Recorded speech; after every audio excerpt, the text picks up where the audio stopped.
Hey there, it's Lara here again, back with your weekly horoscope video. So thanks for joining me. I'm really glad you're here. I have some nice news to share with you today, I think. And so stick around, please. And if this is your first time to the channel, then I'm really glad you stopped by, and I hope that you consider subscribing. So we have a major shift in the energy that's going on. Um, it's very likely that the way you started the week in terms of sort of how you were feeling is probably going to be quite a bit different by the end of the week. And that's because we have Mercury finally moving out of Pisces and into Aries. And Mercury is moving away from Neptune. So that's going to be a big shift in particularly things like our rational mind, our thinking, our ideas, our communications, all those things that Mercury rules, right? So we're going to dive into that, and we're going to talk about the fact that we have all these what we call sextiles happening over the next little while. And I'm going to tell you, like, what does that mean exactly, and why is that important for me, and for all of us, and where's this happening in your chart and all that. We're gonna get into all of that, and of course I'm going to give you some questions to think about in relation to the energy that we're talking about here, and then I'm going to finish off by telling you the specifics, right, in terms of what house or houses is this energy really present in, and like what should you be looking for, kind of thing. All right, so the moon is currently in Scorpio, which is a touchy place for the moon. The moon does not like to be in Scorpio so much. It's not comfortable there, right? And she's considered in her fall in Scorpio. So it can be a tricky sort of energy to deal with. Some people don't really jive well with the depth of emotion that Scorpio can bring. But some things that the moon in Scorpio is really good for is research, taking a deep dive into something, communicating deep feelings, really probing the depths. With moon in Scorpio, there can be a bit of a tendency to be sort of obsessive about things. And I suppose sometimes that's good. Speaking as someone who has moon in Scorpio in their chart, I know the ups and downs of this. So it's intense. That's the best word to use. But the good news is that the moon changes signs every, 2.5 days. And so it doesn't last long there, right? So if you're uncomfortable with the moon in Scorpio, then the moon's moving into Sagittarius tomorrow on Thursday. So that lightens things up. So the moon is in Sag on Thursday, and then we'll move into Capricorn on Saturday, and finally Aquarius on Monday. And then next week's video, I'll be talking about the new moon in Aries. So we talked a lot about Aries last week because the sun has moved into Aries, right? And it's Aries season. I think, or maybe that was the week before. I don't know. One week is bleeding into the next these days. But we recently talked a lot about Aries. And so you can go check that video out on Aries season. I think it was 2 weeks ago. And because I think we were talking new moon or full moon last week. Yes. Full moon in Libra last week. That's what it was. So the week before we talked about Aries, and if you want a deep dive, into Aries, go watch that video. We're going to talk a little bit today though, because Mercury is moving into Aries, and we still have a lot of energy going on in there, and there are some things happening that we need to discuss. So next week we'll talk about that new moon in Aries. And speaking of the moon, if you're new here and if you haven't taken advantage of grabbing my free guide to working with the moon, I have that over on my website for you, and you can just go over, you just put in your first name and your email, and you'll get it to download right away. And it's a short audio on a PDF, sort of get you started to understand, why is the moon important to me or to us as humans on Earth, and how can you utilize those energies to your advantage. So we have, like I was saying earlier, Mercury is just beginning to move away from Neptune. Mercury, Neptune were conjunct exactly on Monday. So exactly beside each other, right? On top of each other, sort of thing. And that, we've talked about this before, the Mercury-Neptune combo. Mercury in Pisces is not great. Mercury, just like the moon is not comfortable in Scorpio, Mercury is not comfortable in Pisces. Mercury in Pisces is not at all. It's like being far from home and not having the tools that Mercury needs to do Mercury things, right? And so it has to improvise. And with Mercury in Pisces, it's like Mercury wants to analyze and wants the facts and the details and wants rational, thought and information and all of that. And Pisces is not so much about that, right? The beautiful thing about it is Mercury in Pisces can be very creative, very imaginative and dreamy and, those kinds of things. So it has its place and it has its opportunities, definitely. But by and large, it's, Mercury's not really at the top of its game in Pisces. So, we, over the last little while, we could have felt a little bit foggy in terms of our direction, our thinking, like where are we headed, or information could be unclear, communications could be sort of unclear, that feeling of sort of crossed wires could be happening. Like you're saying something and you know what you mean, but the other person's not picking up what you're putting down, you know what I mean? So, and vice versa, it can be difficult like that, but it can be, like I said, very, very good for if you've been working on something, some artwork or something more creative, dreamy. It can be, maybe you had some messages come through in dreams or other things like that, is a possibility too. But the good news is, I guess, depending on how you look at it, but really it is good news, that Mercury's moving out of Pisces and moving into Aries. So we are going to get, it's going to be like somebody flipped the switch in terms of those Mercury ruled things. Mercury will be not only out of Pisces, but moving away from Neptune. So that fog of Neptune can be clearing, right? That Neptune can bring. That mental sort of fogginess. So I just want to run down a few kind of things that are happening this week in terms of the planetary conversations. And then I'm going to show you the chart. So we've got on Sunday, the 31st, the sun in Aries is making a sextile to Saturn in Aquarius. On the same day, Venus in Aries, also in Aries right now, right? We've talked about that when we talked about in the Aries video. The sun in Aries is also sextiling the North Node in Gemini. And then on Friday the 2nd, Mercury in Gemini will sextile Pluto in Capricorn.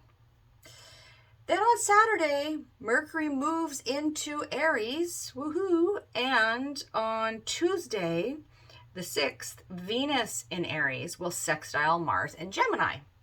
And then later in the month, Mercury and Mars will come into an exact sextile as well, around mid-month, around the 17th of April. And there are some other sextiles in there as well. So, long story short, we're heading into this real window of opportunity in April. And at least for a couple of weeks, 2-3 weeks for sure, it will be at a peak sort of thing. And all of these sextiles between the planets. And if you don't know what a sextile is, don't worry, I'm going to tell you in a minute. But are bringing us opportunities and are bringing us help and are, you know, maybe allowing us for some creative sort of problem solving and that sort of thing. So let's dig into it. Let me show you the chart and then I'm going to take a deeper dive here. So this is actually for the day. This is for the 3rd of April when Mercury moves into Aries officially. And that happens at about 11, just before midnight on April 3rd. So like 11, like 45 or something like that. What do I have on here on the chart? 11:42. That's Eastern time. And that's PM I'm talking. So here we'll see on the chart, you can see Mercury just at 0 degrees of Aries. It's just moved in there to join Chiron, the Sun, and Venus, who were just all super, super close together. We talked about that, right, in the video last week and the week before, because this was very relevant to the full moon in Libra as well, because Libra's across the sky here, right? And then there's Neptune, Mercury separating from Neptune, thankfully. There we've got we've got Uranus down in Taurus, right? And here we have the North Node in Gemini and Mars in Gemini. So you see here these green lines, right? Showing the sextile between Aries and Gemini. And then there are some blue lines showing the trine aspect, right? Which is another harmonious aspect. And some more green lines showing more sextiles here. And yeah, we got a couple squares. These red lines here, right, are pointing to, they're squaring, the planets in Aries are squaring the moon in Capricorn at the time that Mercury moves into Aries. And that's because the moon will be in Capricorn. But this moves quickly, right? The moon will zip out of there. And then that won't be a factor. And there we have Jupiter up there in Aquarius and Saturn in Aquarius, right? And of course, Pluto in Capricorn still. So that's the chart.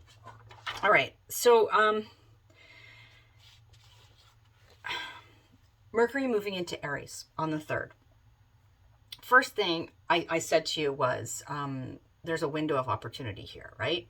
And the thing is Mercury's moving rather quickly right now. And so it is only in Aries until the 19th. It's going to zip right through Aries.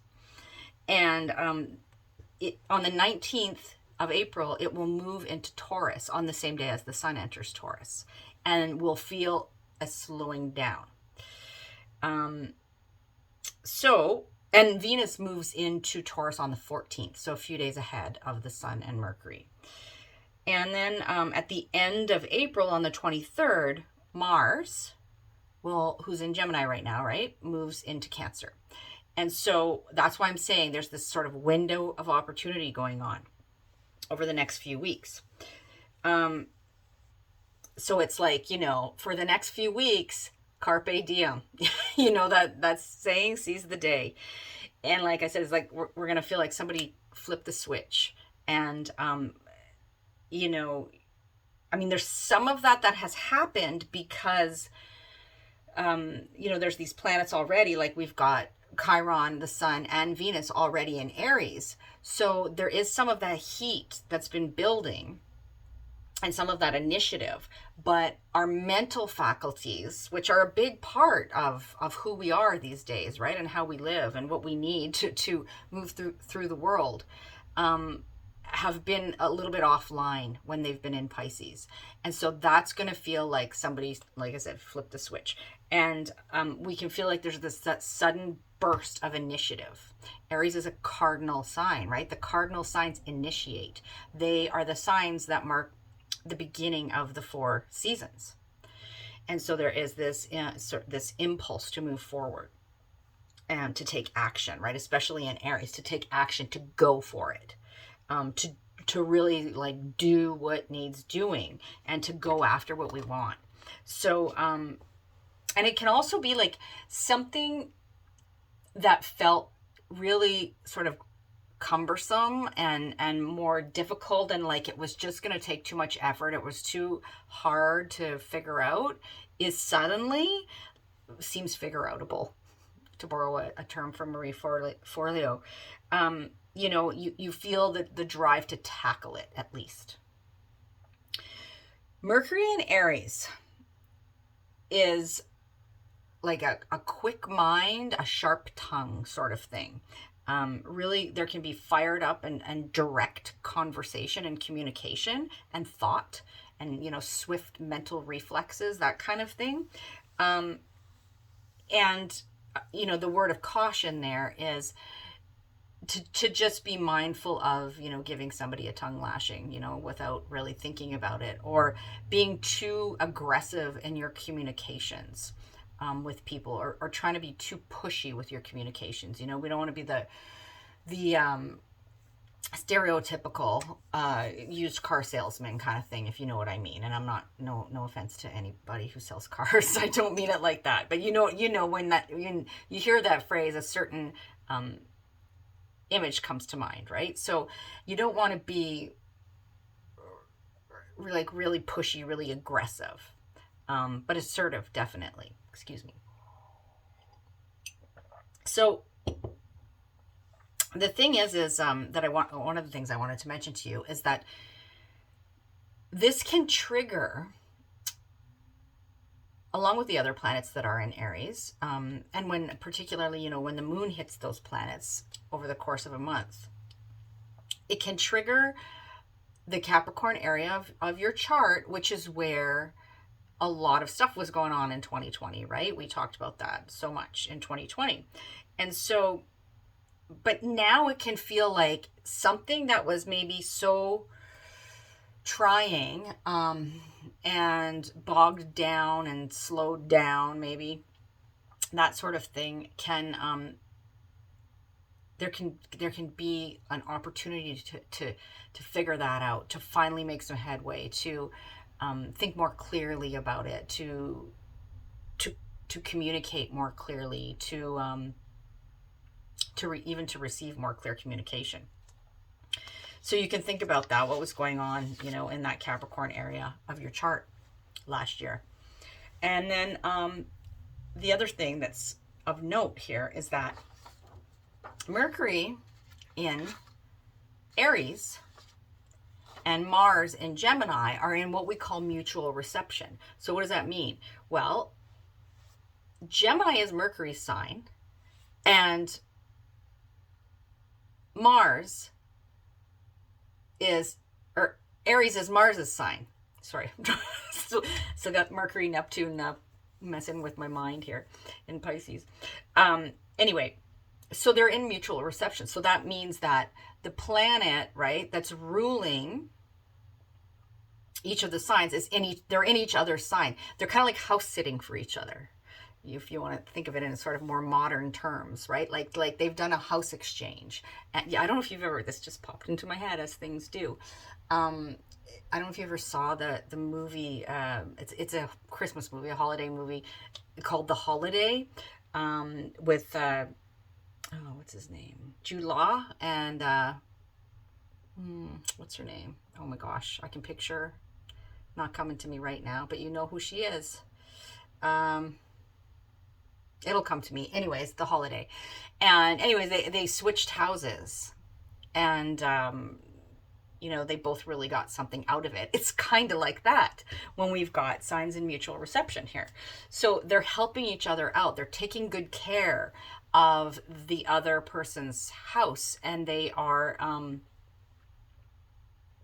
you know, making sure everything's in order, and they're also like, you know, they're kind of like,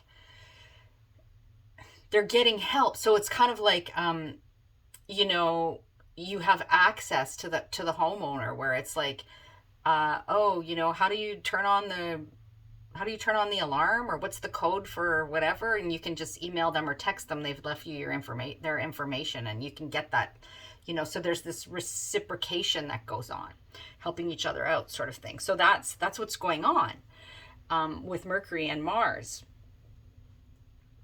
in mutual reception. So that's kind of cool. and I mentioned to you that they will come into, those two planets will come into exact sextile on April 17th. And it just so happens that on that same day, Mercury will also sextile Jupiter, who will be in Aquarius, and Mars will trine Jupiter in Aquarius. So this is really interesting. And all those three conversations are flowing and easy and harmonious. So that's really, really good news. So, and Aquarius, if you'll recall, is the area of the sky where the Great Conjunction happened at the end of 2020, right? And set off that new cycle, 20-year cycle in the short term, but 200-year cycle in the long term, the likes of which we haven't seen in 800 years, because Jupiter and Saturn met up in Aquarius in an air sign for the first time, right, in 800 years. So the beginning of a whole new cycle and a shift to air. So that's kind of cool. And it will, likely kind of bring those Aquarian themes. Like what were you starting to get an inkling of in terms of what that Great Conjunction was about for you, right? What house does Aquarius sit in your chart? And if you don't know that, that's one of the things I'm not going to cover at the end, because I don't want things to get too complicated. But if you don't know the house that Aquarius sits in your chart, then you can, by all means, like if you have your birth chart, you'll know. But you can also go to a free chart calculator like astroseek.com or astro.com. There's various places online now where you can draw up your birth chart. You need a birth time and date and location, or you can obviously connect for a reading with me or somebody else, or if you just want to know quick, you can drop your rising sign. If you know your rising sign, you can tell me that in the comments below, and I can tell you where Aquarius sits for you. So take a look at that. But what I'm really wanting you to focus on, and what I'm really focusing on here, is the areas of the chart where Aries and Gemini are sitting. Okay, because we've got all that energy in Aries right now. Mercury's moving in there and is going to speed through there and trigger a bunch of things, but it's having these harmonious conversations with Mars and the North Node in Gemini. And the North Node is the place that we're being sort of called to. It is our future trajectory, right? It is what we are really wanting more of, and really depending on what school of thought, it's like our North Node is our destiny in a sense, right? And it is what we are sort of longing for. And sometimes, according to ancient astrologers, and in the Vedic tradition, that it can be, there's such a thing as too much of a good thing, where we're like we have a voracious appetite for something and we take it too far, right? But ideally, when we're talking like our North Node is where we're headed, and what we're sort of encouraged to embrace, whereas the South Node is more what we're letting go of, what's being released, what's falling away, that sort of thing. Okay, so there's this these harmonious conversations happening with the North Node, where we can feel like we're maybe suddenly getting a bit of wind under our sails to move in that direction. Collectively speaking, the North Node is in Gemini, right? But we feel this individually in our charts too, depending what house Gemini sits for us, which I'm going to get to. So I'm just taking a gander at my notes here. So I said to you, I would tell you, what is a sextile? Okay, so the planets have conversations with each other as they're moving through the sky. And when you were born, right, if you have a birth chart, or if you get somebody to draw up a birth chart for you, it shows where the planets were when you were born and how they were talking to each other, how they were witnessing each other, or seeing each other, or, you know, in relation to each other. And so the planets are always moving through the sky. So when I'm doing these videos, I'm looking at, okay, Mercury's moving into Aries on Wednesday. Where are the other planets, and what are they doing, and what are they doing over the course of the month, and how are they speaking to each other, right? And it turns out there's all these sextiles going on. So when two planets are in a 60-degree angle from each other, that's a sextile. And it is this harmonious, like, easy conversation. Whereas if you've heard me talk about, for example, a square before, that is a more prickly conversation. That's a conversation of tension, of friction, right? It's a little more uncomfortable. And whereas a sextile is, you know, the two planets in question. Sometimes there's more than two planets, and in this case, that's true. Where you know, the two planets in question are seeing each other in sort of a friendly light, right? They are having, you know, these conversation, or the energy that's flowing between them is creative, inspiring, helpful, this sort of thing. You know, they're encouraging each other, like BFFs kind of thing, right?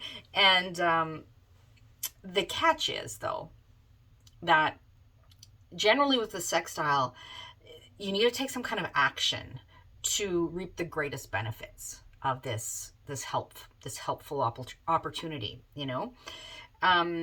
It's like you are being presented with an opportunity. Are you going to take it, right? So that's important to know. Sextiles connect signs that are of the same, like what we call, like, charge, right? So meaning sextiles connect signs that are like the masculine yang signs, which are fire and air. So fire signs and air signs sextile each other. And then the earth signs and the water signs, the yin, more sort of feminine energies, they connect by sextile. So that's how that works, right?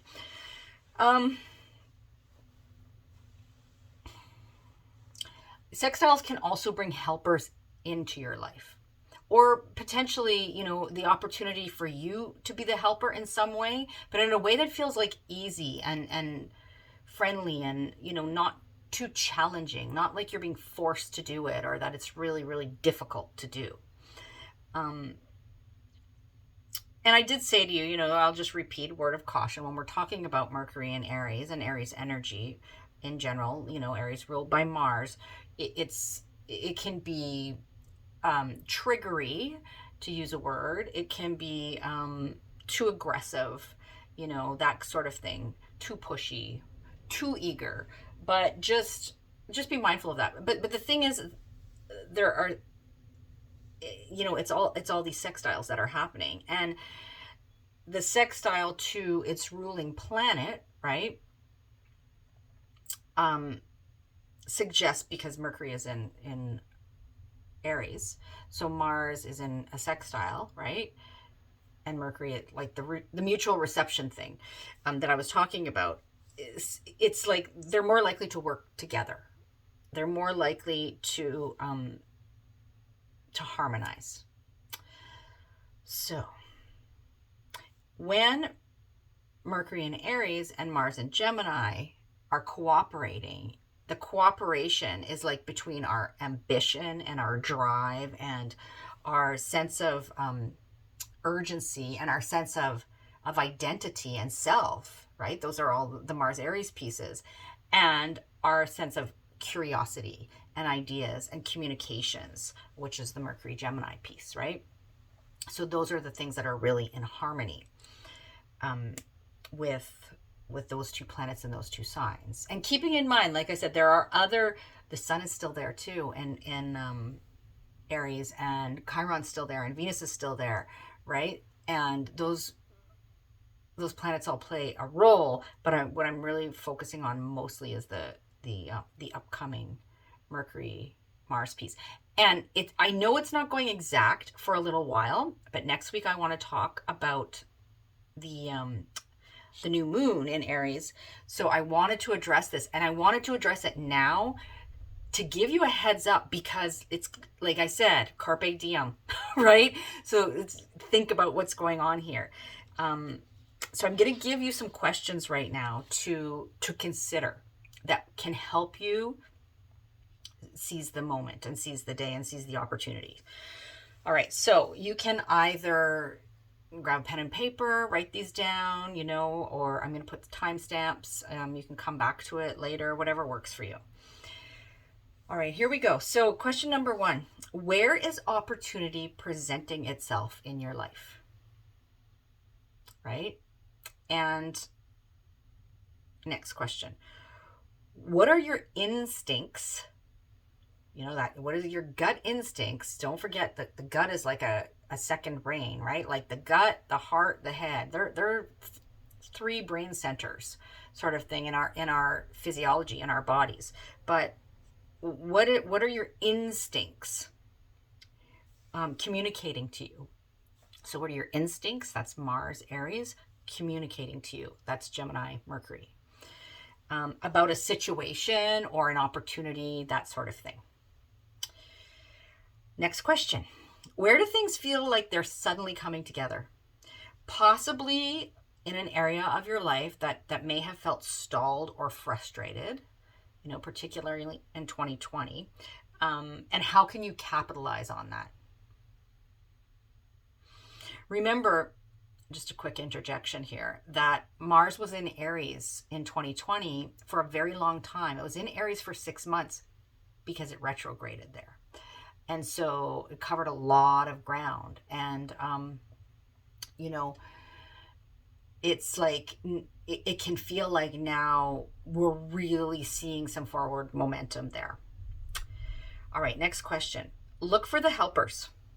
I think that was Mr. Rogers who said that originally, right? I've seen that quote flying around, but look for the helpers. Where are the helpers? Where are you going to find your helpers? And these are going to be people, or it could be people. It could be actually technologies, even when we're talking Mercury Gemini too. It could be systems. It could be, you don't have to think solely in terms of people. It could be organizations, just think outside the box with this. But where are the helpers? And these are going to be, like I said, people or technologies or whatever, any of those things that I mentioned, that will be easy to work with, right? Like, it's not going to feel too difficult.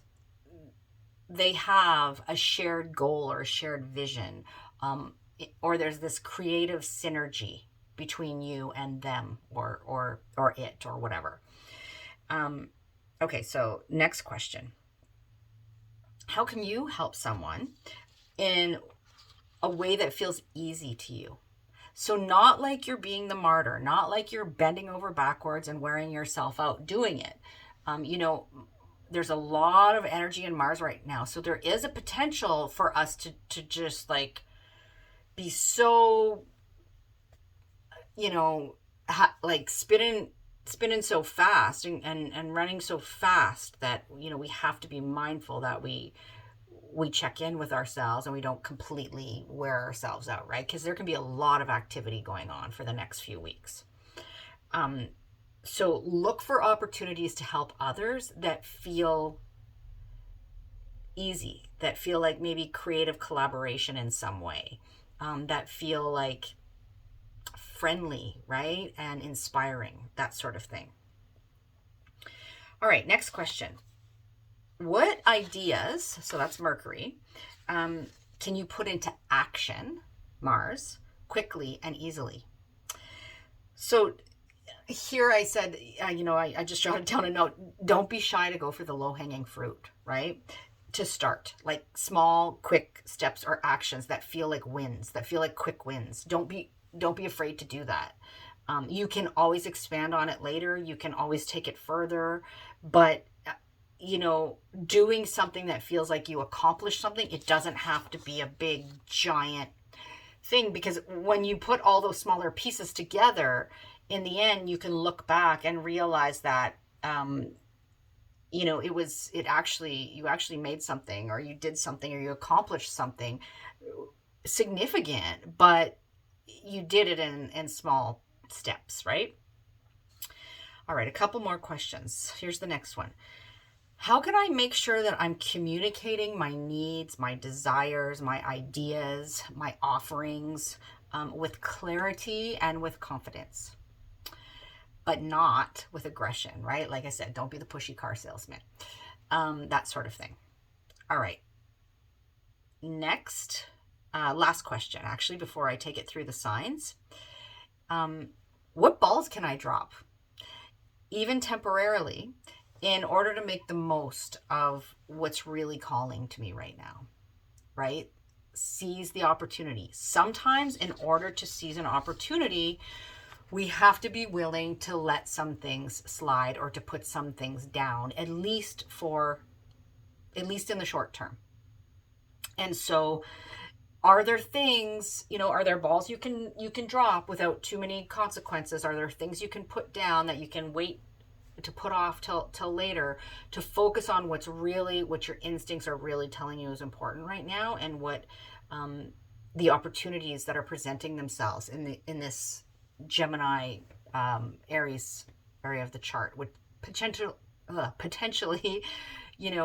Aquarius may play a role there too, like I mentioned to you, but really we're focusing here on Aries, the Aries and Gemini areas of the chart. Okay. So those are the questions. I hope you find them helpful. If you think of other questions, drop them below. Definitely. I'm all for sharing. So we're going to take it through the signs, and we're going to talk about so where is Aries in your chart? What house, which life themes are being triggered there by all the planets in Aries, but particularly by Mercury, who will be moving in there on the 3rd of April. And Mars in Gemini, and the North Node in Gemini, right? Because they are in sextile to each other. And like I said, there's all these sextiles happening, and really triggering some opportunities, a period of opportunity here.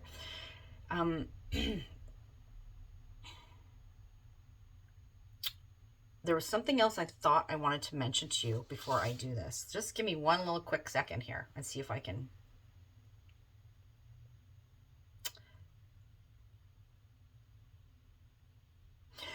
Okay, I think I mentioned it, but in case I didn't, this energy in Aries. So when Mercury moves through Aries and triggers the other planets there, but it's also going to trigger the cardinal signs, right? Including Capricorn, where everything was going on in 2020. So the other cardinal signs are Cancer and, oh my gosh, Mercury, Neptune, go away. What did I say? Aries, Libra, Cancer, Capricorn. The 4 cardinal signs. I swear I know. Anyway, so those areas can be triggered if you have personal planets and important things going on in those areas of the chart. Then they're being squared. So that can bring a little bit more tension into the picture, or a little bit more potentially like urgency to solve something or figure something out. Urgency to take action. So I just wanted to mention that before I take it through the signs. Okay, so we're going to start this time with Aries, which I don't always do, as you know. If you've been here before, I usually start with first house, whatever's going on in the first house.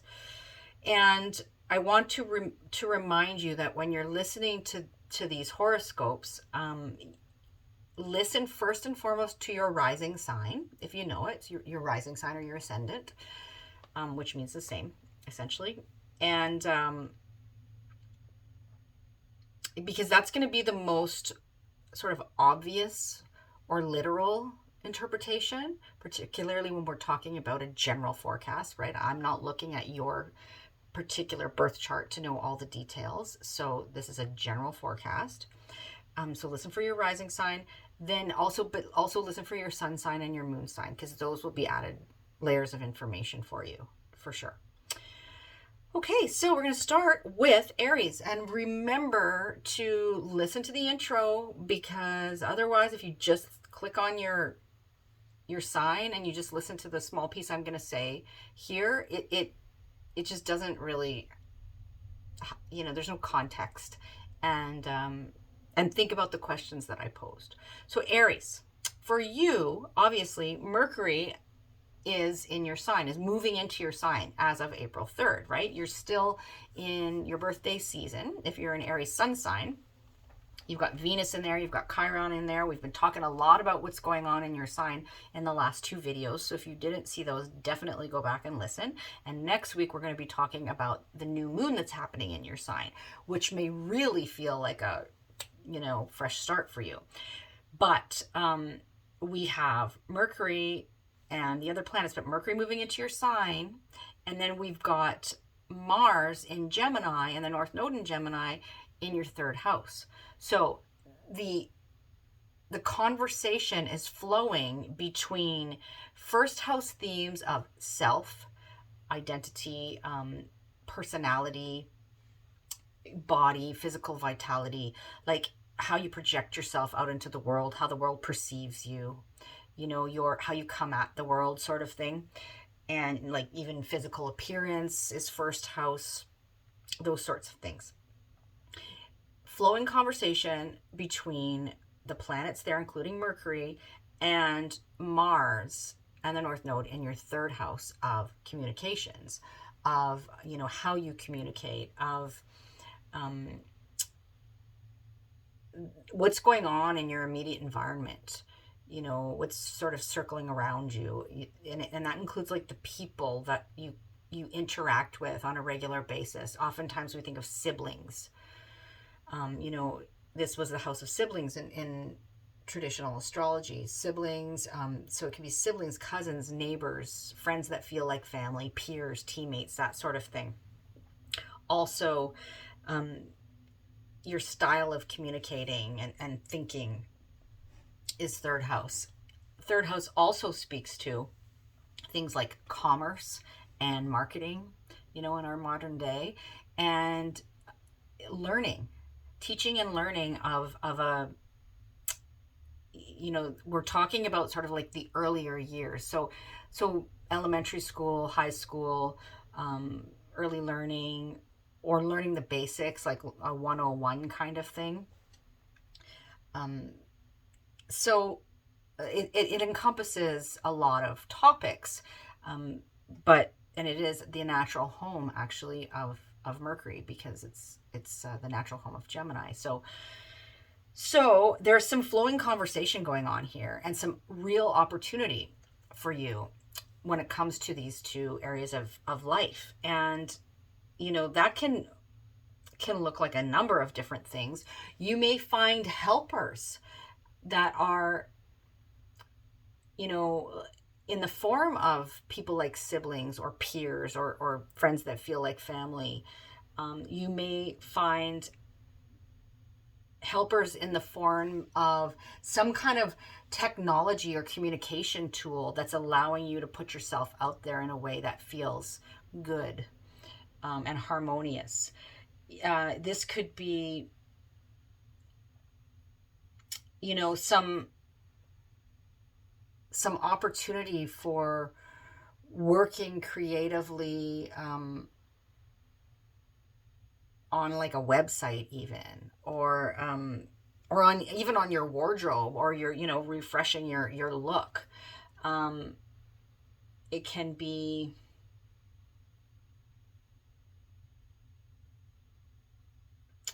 like, this makes me think of,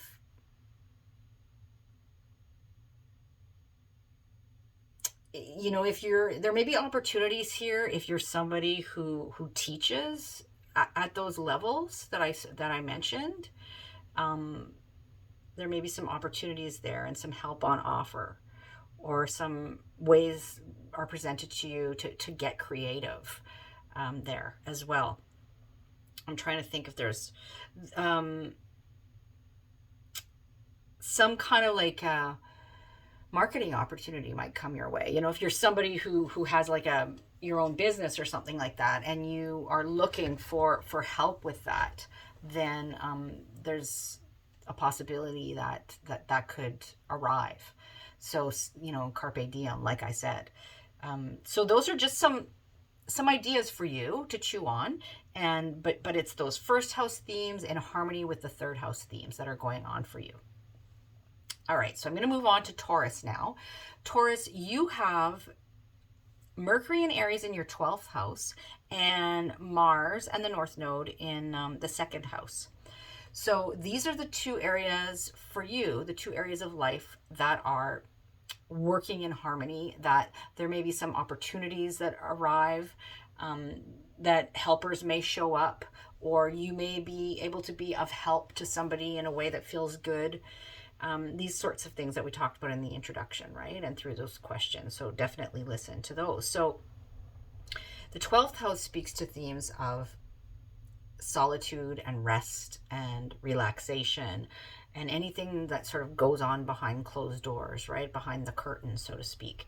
The 12th house can speak to endings and losses and things that are sort of on their way out, but also this can be things like your dream life, or the sort of unseen, you know, communications, how nature speaks to you, you know, through, not through words, so communications that are not happening necessarily through obvious ways. This can have to do with your spiritual and mental health. And you know, the ways in which you sabotage yourself, so self-sabotaging behaviors. This was sometimes called the house of our undoing. And so it's the things that we sometimes, you know, do that are not always conscious behaviors, that are not in our best interest. 12th house is the house of secrets, and it's also in practical terms, it can be like places that are tucked away from the world, or places of confinement, we would call them, like hospitals, spiritual retreat centers, rehab facilities, you know, prisons, these sorts of things all fall into that category. So you get that sense of what I'm talking about, right? It's sort of these tucked away from the world things that go on, or things that are in our subconscious. So that's the 12th house. And then, what's going on for you in that area of life, you know, is harmonizing over this time with what's going on in your 2nd house, which surrounds themes of your personal resources. So your money, your time, your energy, your material possessions, your core values, you know, what you hold near and dear to your heart, your self-worth.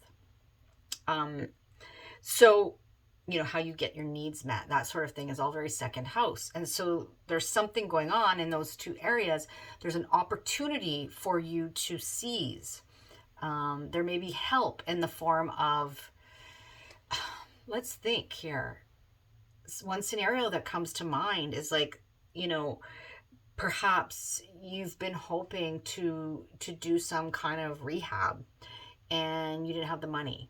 And so something comes to you, right? Some resources arrive, or some help arrives.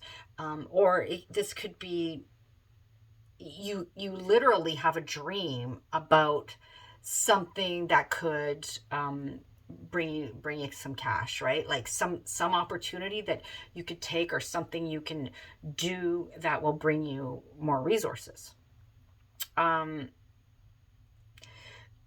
Potentially,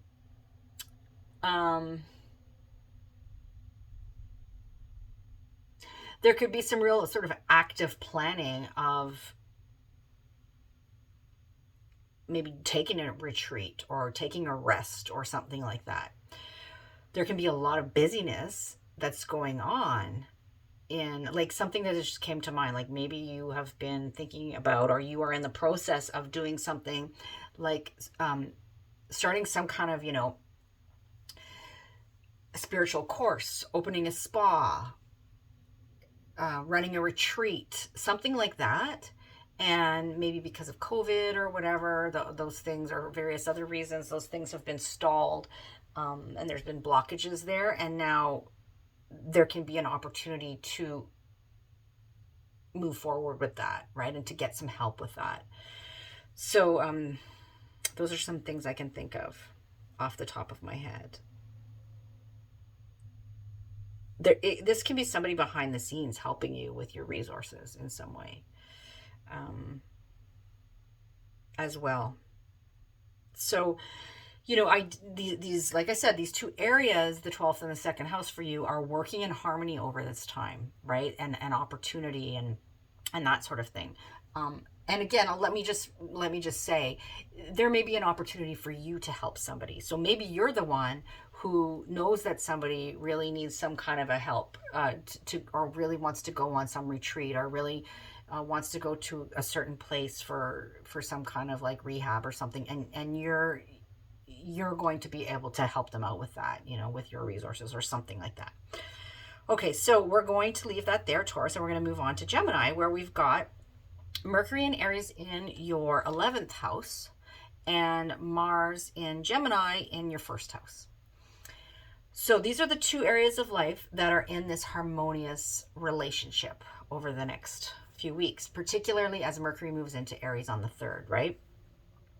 And so it's time to kind of carpe diem here with any opportunities that are on the table in terms of 11th house themes of friendships, of the group, of the collective, of organizations, associations, anything like that, of your hopes and dreams for the future, and the people who can help you get there. The 11th house is, it speaks to our allies, right? So who are your allies?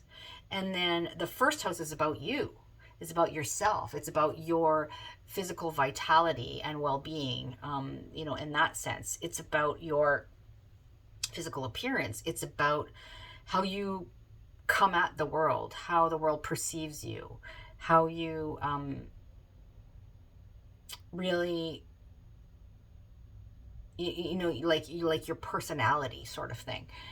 And with these two places in your life, in your chart, working in harmony, there is an opportunity to maybe get help from a group in some way, to potentially,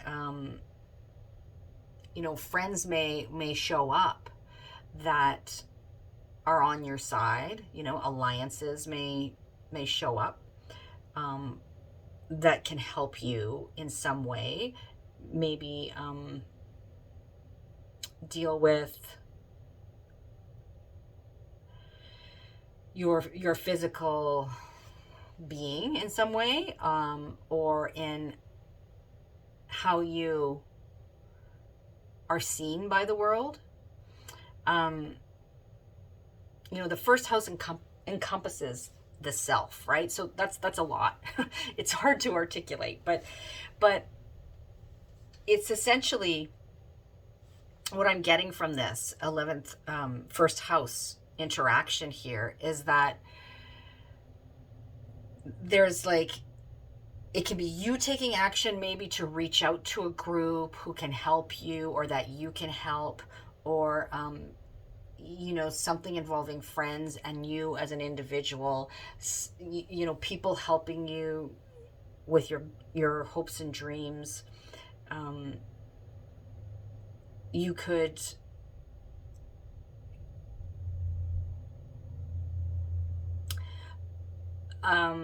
align yourself with some sort of organization that feels like a good fit, and that allows you to present yourself in a good light, or that you connect with some kind of group. Okay, here's another thing that's that comes to mind. Like maybe there's some online group that you become a part of that helps you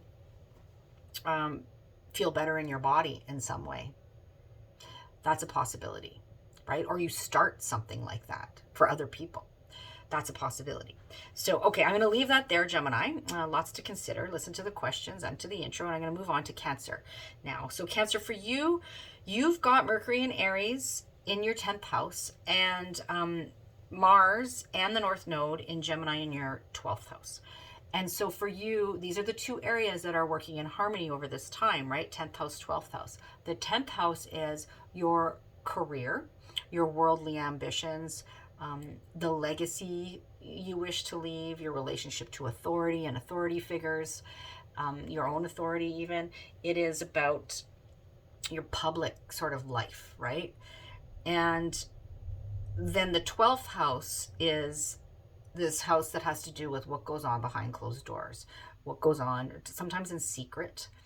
It can have to do with secrets. It can have to do with endings and losses. It can have to do with things like how you sabotage yourself, and sometimes it's not always consciously, right? Our unconscious behaviors sometimes take us down.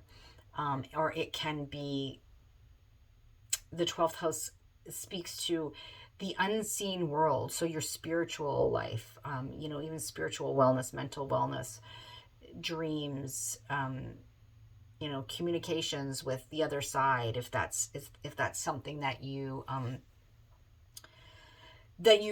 sort of believe in and such. It has to do with the unconscious. And so there's something going on here, but there's an opportunity, right? This is a good, harmonious, friendly conversation between the planets in the 10th house and the planets in the 12th house. And so there could be potentially something going on behind the scenes that impacts your career in a positive way, or your public life, or there can be maybe somebody in authority and in a position of authority who helps you in a way deal with maybe some of those self-sabotaging behaviors maybe, and it feels good and like a right opportunity, right? A time to seize it. It can be something that ends, or you're putting a stop to, or some kind of a loss, but that is actually to your benefit in the long run, and it could help your career, or your public reputation in some way. It could be a work retreat that you go on, even if it's virtually these days. That can be real. There can be real opportunity there. I'm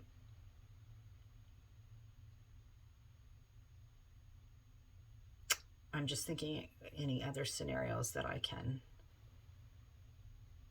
Oh, this could involve, like, if you're somebody that works in a field that has to do with, say, spirituality, the mystical, that sort of thing, then there can be some career advancements or opportunities there to really get seen, right, in the public eye, or connect with somebody in authority in that way as well.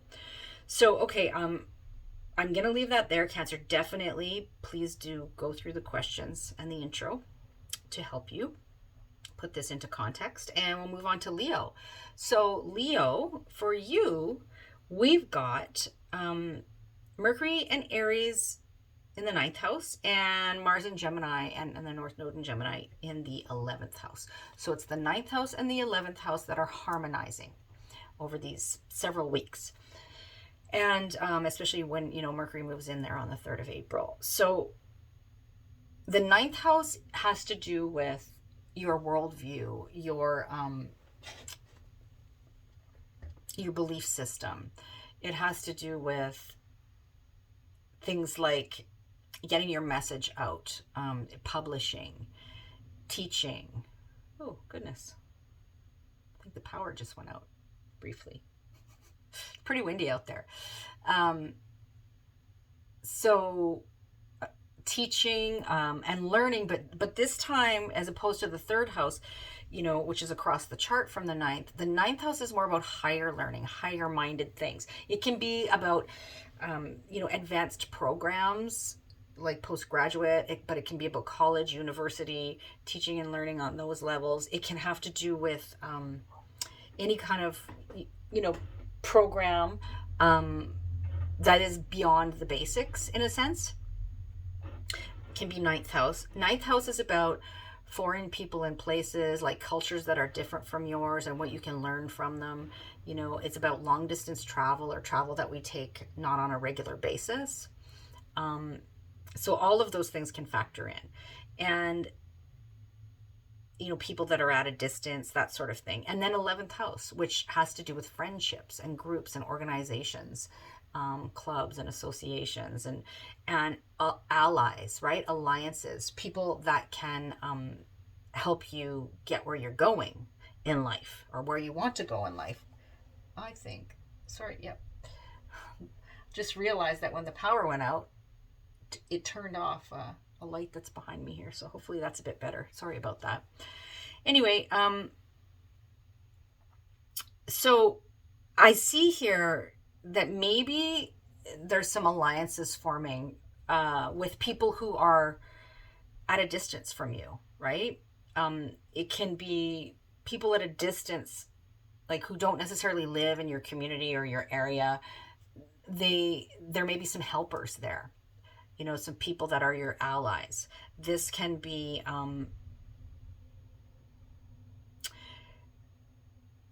you reaching out to find those people too, or you offering your help in some way to groups, right? To friends, that sort of thing. It can be planning a future trip with friends, potentially, or alliances. It can be planning a book tour or something like that. It could be you connect with a group of people in some way, and it could be online as well, that change your perception, that change your beliefs in some way, that have an impact, a positive impact on your worldview, on your beliefs, or that have a positive impact on your higher education in some way. You may meet alliances and like minds through educational pursuits, like higher education, or through publishing pursuits or something like that, as well. So, those are just some things that come to mind that I hope are helpful, and take that and put it in context in terms of what I said earlier in the video, in the intro, and through the questions, and hopefully that gives you something to go on. All right, we're going to move to Virgo now. Virgo, for you have Mercury and Aries in the 8th house and Mars and Gemini in the 10th house. So the 8th house and the 10th house are working in collaboration, in harmony, right? There are opportunities presenting themselves between these two areas of life for you. And that can be, it's quite interesting. The 8th house has to do with other people's resources. So generally we think of that as like our partner's resources, or resources like money that comes to us potentially through like clients or that kind of thing, or it has to do with loans, bursaries, credit, taxes, insurance, mortgages, debt, wills, inheritance, these sorts of things, right? And then the 8th house, to take it a step further, it's very much about our intimate entanglements with others, where we go deep, or the things that are kind of delicate matters even. Like when you think about it, even things like people are often like, well, how does insurance and taxes and stuff have to, how does that connect? But it's because there's a few different reasons, and I'm not going to go into everything 8th house here right now, but it's like those are entanglements, right? And so it's that sense of entanglement, and it can be intimacy. It can have to do with intimacy. It can have to do with um, sort of the skeletons in the closet, and the deep sort of wounds, psychological wounds, and healing, right? That sort of thing. Are all eighth house. And then the 10th house has to do with your public life and your public persona and the legacy you wish to leave. It has to do with your career and authority figures, that sort of thing. And so these two areas are in harmony over the next little while. And there's this sense of like Carpe Diem here, right? So what can that look like? Well, it could look like resources coming to you from somebody else, maybe taking out a loan, maybe a remortgaging, maybe an inheritance, maybe your partner's money, or your partner gets a raise or something like that. And that in turn allows you some kind of maybe career boost, or, there is some connection between that and your own plans for legacy, or a legacy project or something like that. This can be a lot of communication going on, and ideas and thoughts going on about other people's resources, or about intimacy, or about deep psychological issues that are somehow connected to your work, your career. Maybe you're a therapist. That's a possibility. Or it's like,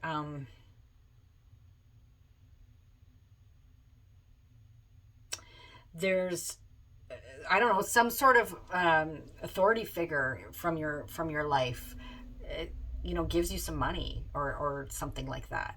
Like, there's a lot of ways this could look, right? But that kind of gives you an idea. When you know the two areas, you know what's going on for you personally, and the understanding that this is a sextile energy. So it's an energy of opportunity. It's an energy where helpers may show up, or where you may have the opportunity to help somebody else in a way that feels good, like I said earlier in the video, right? It's a friendly energy. So I leave you with that, Virgo, and I'm going to move on to Libra now, where we've got Mars in circle back. We've got Mercury and Aries in your 7th house, and Mars and Gemini in your 9th house. And so the 7th house and the 9th house are working in harmony over this time. And this has to do with your close personal relationships, which is the 7th house for you. It's the house that has to do with your partner, your significant other, business partners and associates, close friends and family members. And also it has to do with contracts and agreements in the 7th house. It has to do with rivals as well. And then the 9th house, which speaks to your worldview, your public, not your public reputation, sorry. That's the 10th house. Your worldview, your belief system, your sense of, the bigger picture of life, right? Your search for meaning. It has to do with publishing, teaching and learning of at the higher levels, college, university, anything beyond the basics. It has to do with foreign people and places, foreign cultures, foreign travel, people that are at a distance, trips that you take that are not frequent, what you learn from people who are different from you, all of these things. So those two areas of the chart are connecting in a harmonious way. And so this can be making plans with your partner to go somewhere, to travel somewhere that you haven't been in a while, that you haven't been before, or somewhere far. Or you could be taking some kind of like class with your partner even. You could be there could be some relationship that is being taken to the next level with somebody who, like, be a long distance relationship potentially. It can have to do with,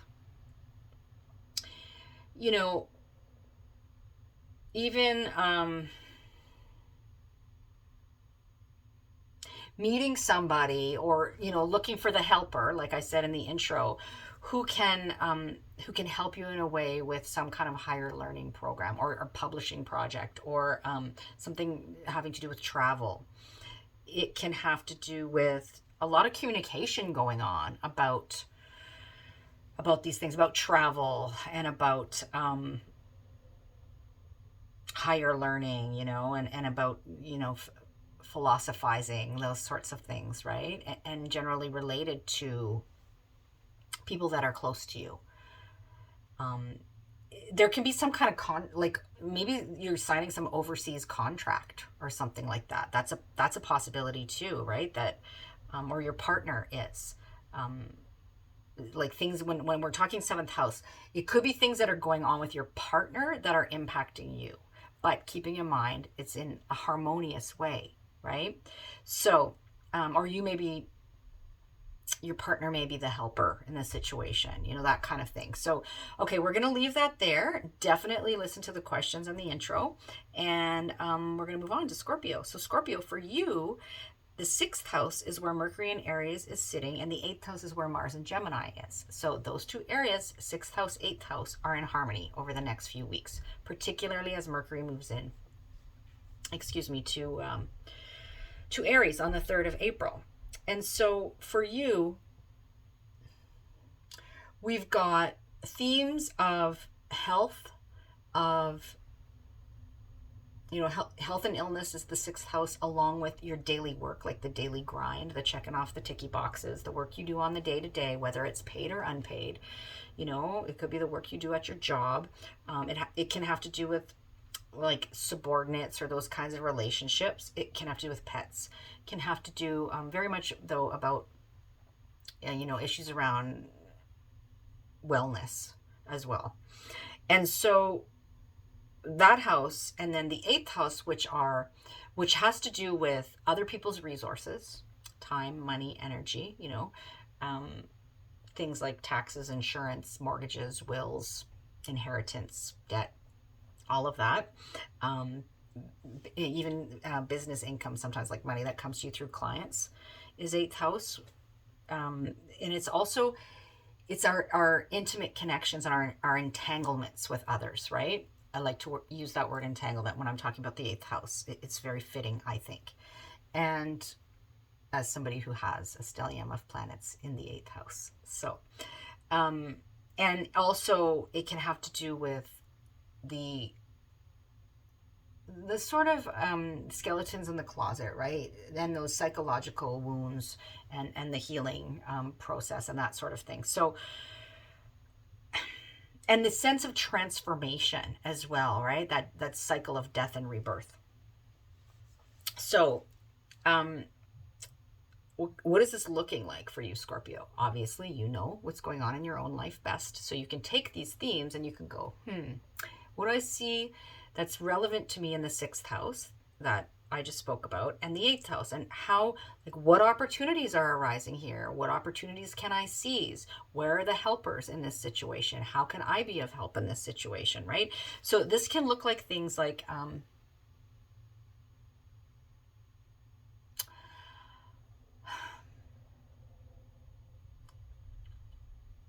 your perhaps working with a therapist who is helping you with, in some way, with your wellness, right?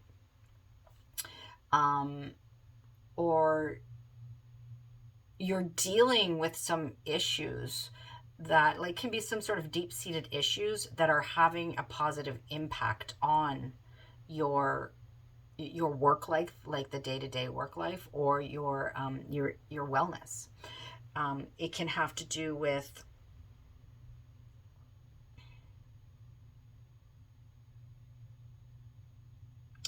conversations at work and opportunities maybe at work, or ideas at work, related to your work and the daily grind kind of thing, or your daily routine, in a sense, that allow you somehow to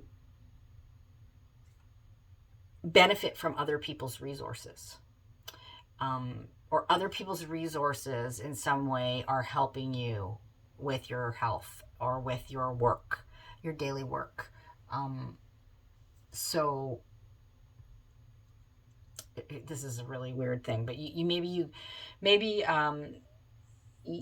get left some money, which allows you to kind of take the load off on the daily grind a little bit. Like you can hire somebody to help clean the house.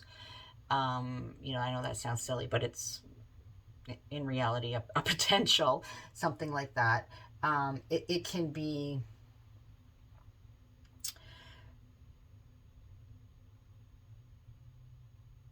some kind of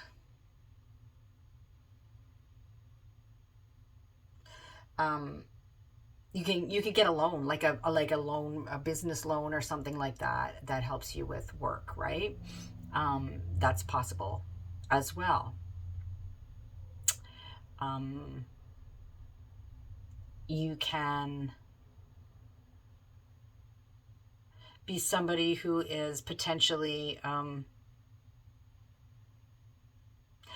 don't know why this just came to mind, but because the 6th house has to do with pets and the 8th house has to do with like wounding and healing, in a sense, this could be like something involving like pet therapy in a way, right? And there's an opportunity here. Maybe you're somehow like you're connected with the perfect pet, and it really helps your state of well-being, kind of thing. That's possible.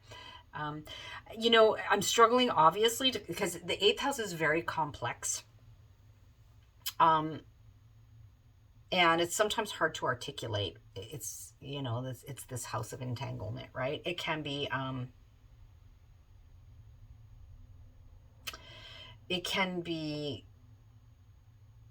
issues around work and intimacy even, but in a good way. Because the thing is here that we have to keep in mind, right, that this is opportunistic, this is harmonious, this is friendly conversation between these two areas of the chart. So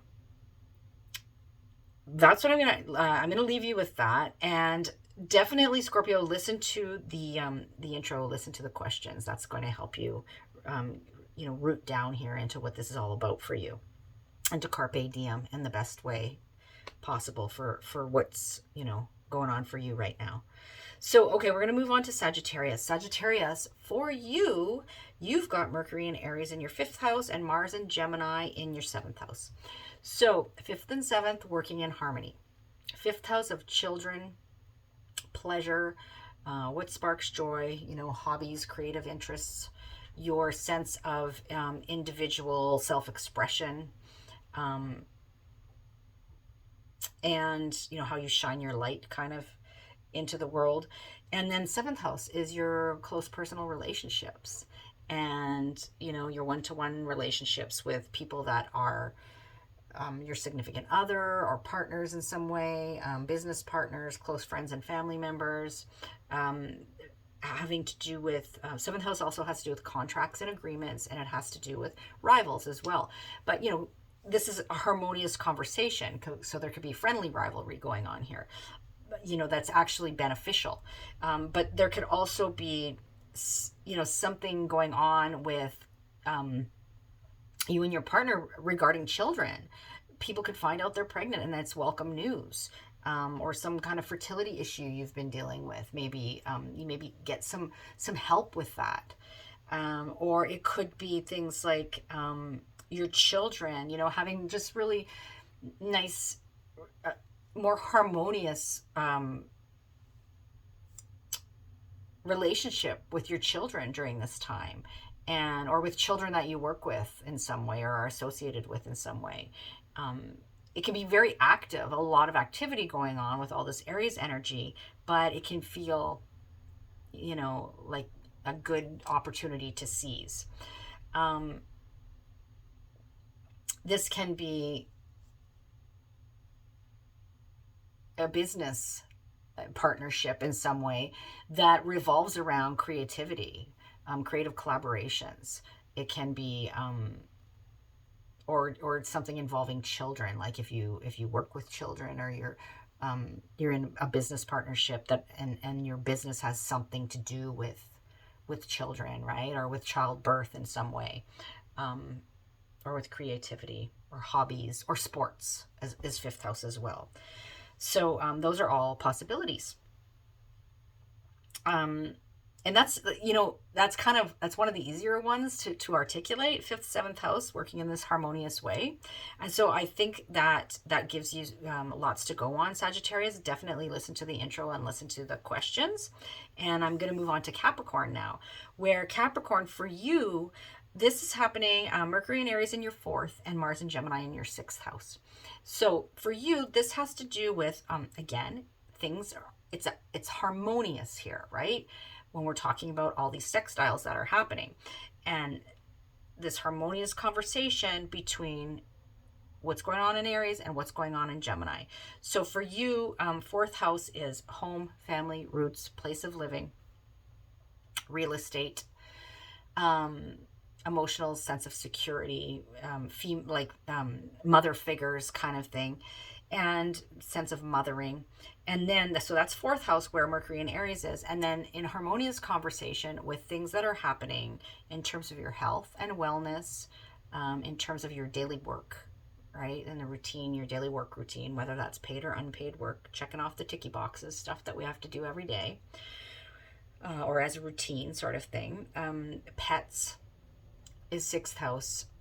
Subordinates, right? Like, so unequal relationships. I often think of employee-employer relationships here in the sixth house. And so these are the two areas of your chart that are harmonizing. So this can be things like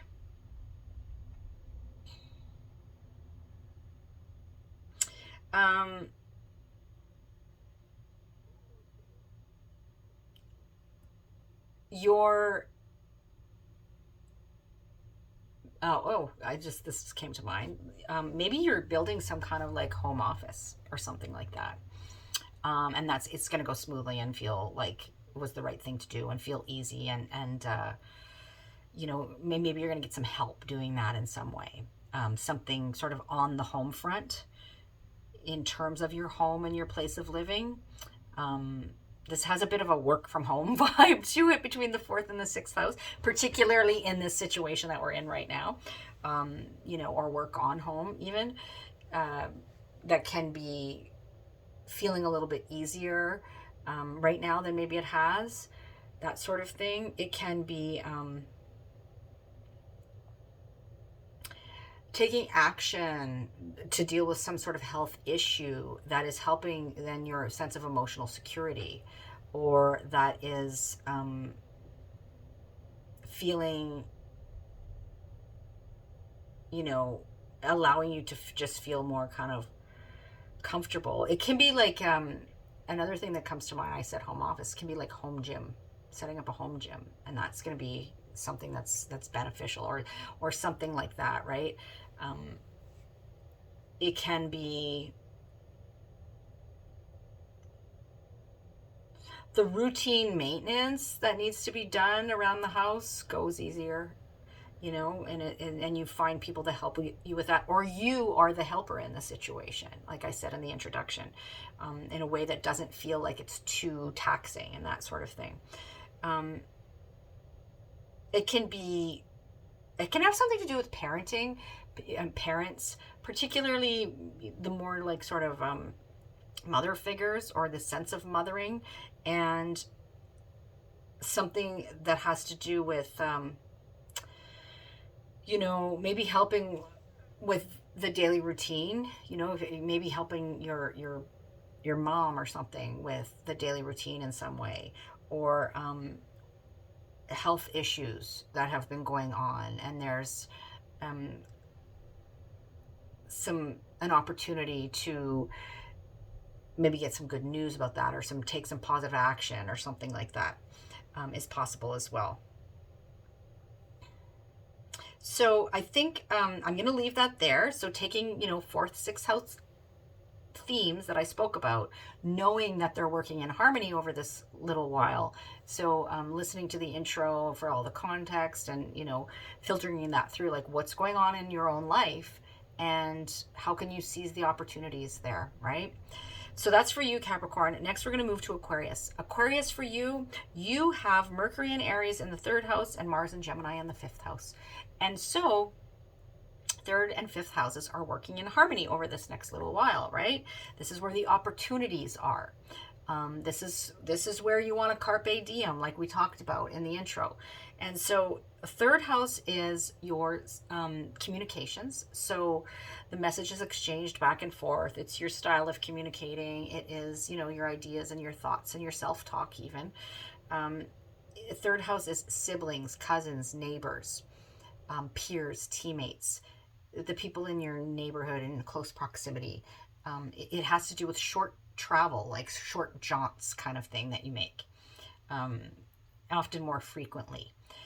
It has to do with early learning, right? So learning the basics of something, or the early learning years, elementary school, high school, that sort of thing.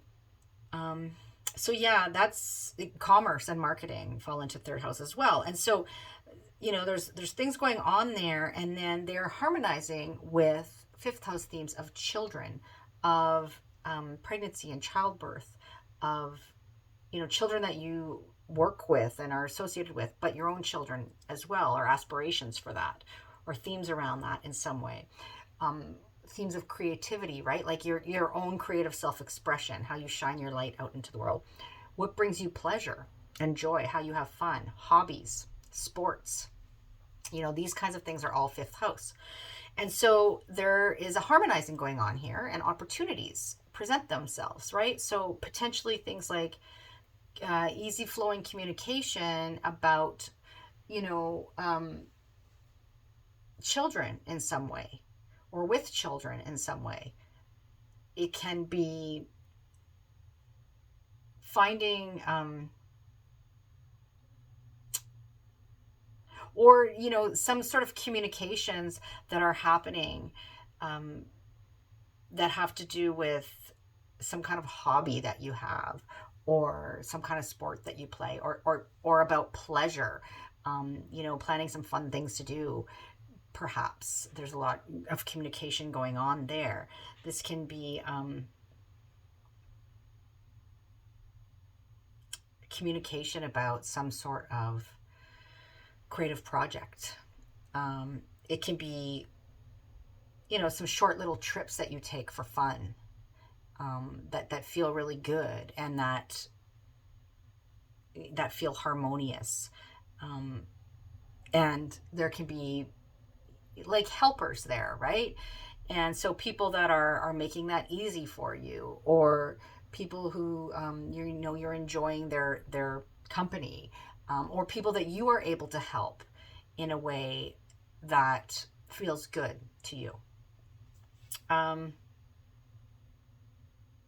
This can even be like if you're working on some kind of creative project, for example, then the technology pieces are flowing more easily.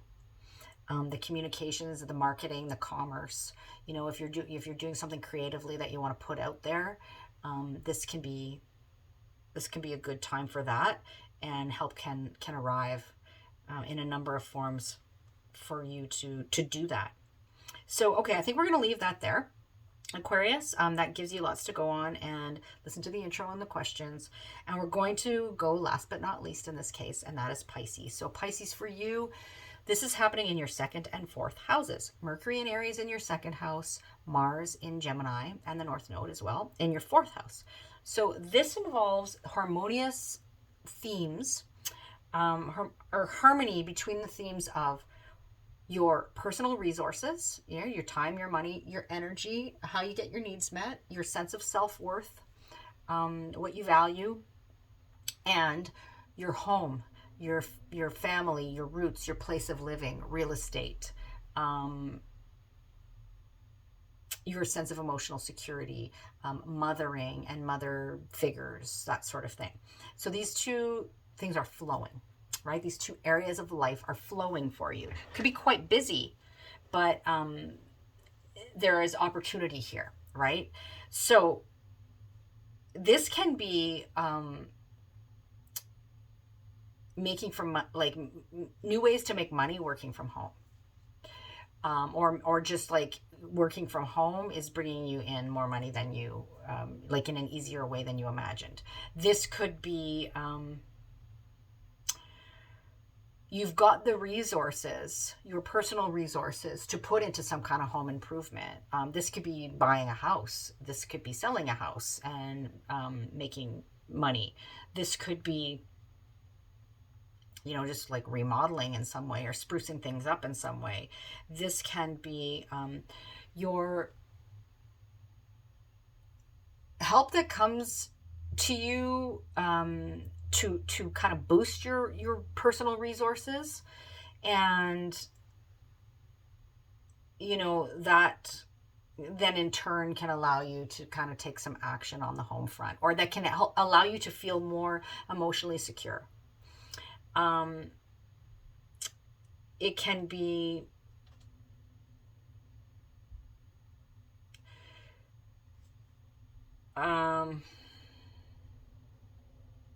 what else could it be? This would be like even mother figures helping out with resources, or you know, vice versa. This could be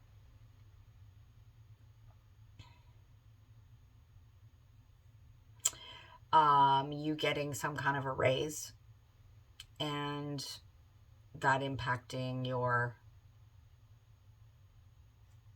you know, your living situation in some way.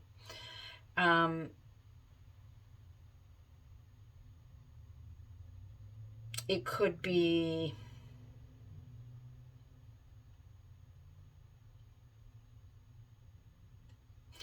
it could be you suddenly find out about some inheritance that like from like some long lost relative or something like that. I'm stretching it, but it's true. It's possible. It's possible. You know, you sell a house. I think I might have mentioned that already, and it you know, you get more than you figured you would, and that boosts your personal resources in some way. So I think I'm going to leave that there. I think that gives you enough without grasping at straws, you know. As I often say, it's like you know what's going on in your own life better than anyone else. And so you take you know, you look at, okay, these are what Lara said the second house themes were. These are the fourth house themes. I know they're working in harmony. I know to look for the opportunities here and look for the helpers, or how I can be of help in a way that feels like, you know, easy kind of thing. So what does that look like in my own personal life, right? And then definitely listen to the intro for the context, and those questions that I posed will help you kind of contextualize things, right? So I'm going to leave that there. I hope that you found this helpful. Please let me know in the comments, and if you have any questions, put them on down below, and I will catch you next week when we're going to talk about the new moon in Aries. A lot of stuff going on with Aries right now, but we all have Aries in our chart somewhere. So it's important for all of us, right? Okay, take good care. Talk later. Bye for now.